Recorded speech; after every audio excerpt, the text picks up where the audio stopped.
your opinions and your actions have consequences.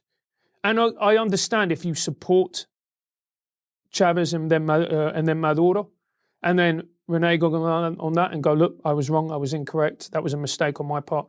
But they seem to have no desire to. And they're still peddling this socialist agenda. And when you have someone like Ash Sarkar come on, Good Morning Britain, and say the words, I am literally a communist, and then people tweeting about how that is somehow, you know, worthwhile and noble and something that should be supported.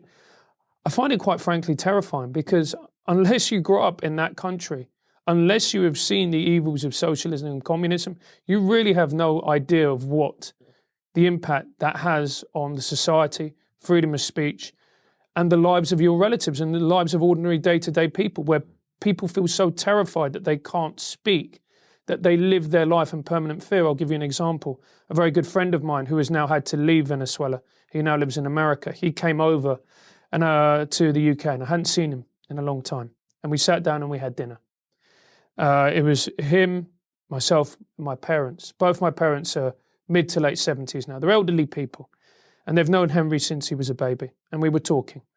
And my dad said to him, Henry, could you please speak up? I can't hear what you're saying. And Henry said to him, I'm very sorry, Jim. I will speak louder. It's just in Venezuela, we're so used to whispering. And I found that incredibly powerful. Living in a country where you are used to whispering. And then living in the UK for the last couple of years with Corbyn, and seeing people going on TV saying, I'm literally a communist. Because to me, that is the ultimate goal of socialism and communism, is to make everybody the same. And how do you make everybody the same? You make everybody think the same. And how do you make everybody think the same? You destroy all opinions that are not your opinion.